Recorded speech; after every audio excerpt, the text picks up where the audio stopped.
The fans were spinning at Harrogate's Warm Accident and Emergency Department this afternoon as staff were rushed off their feet dealing with a stream of patients. Seven's gone home. Do you want to go into cubicle 7? As a national emergency was declared after a red extreme heat warning was issued for the first time, staff here were gearing up for a busy few days. I am worried that we're going to have a surge in attendances over this weekend and into next week, and it's going to put an enormous pressure on not just the emergency department but the system as a whole, both GPs, communities and well into the hospital as well. The whole system is going to become under pressure.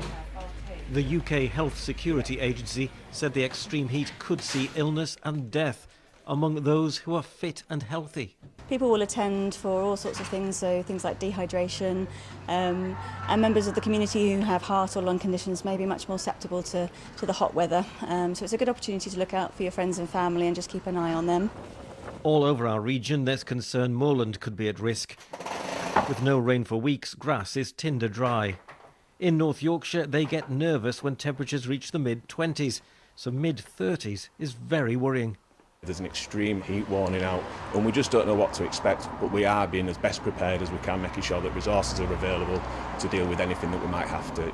We've got to look after ourselves as well. We obviously have very thick fire kit which makes us warm, so we do have to keep rotating crews, making sure we stay hydrated and following the genuine safety advice that everybody should follow. At the National Highways Operations Centre in Wakefield, they'll be monitoring all major roads extra closely and want people to think very carefully about any journeys they have to make.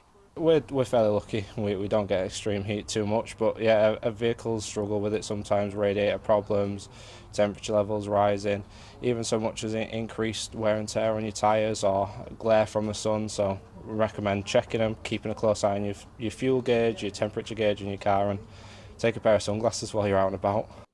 Children at St Robert's Roman Catholic Primary School know a heatwave is fast approaching. A team from Yorkshire Cancer Research were there giving them lessons on how to stay safe in the sun. You might imagine Yorkshire isn't the sunniest of places, but actually we do get 1,300 skin cancers every year. And so it is an issue that people, it does happen to people. And so people just need to be aware of that, and especially with young kids.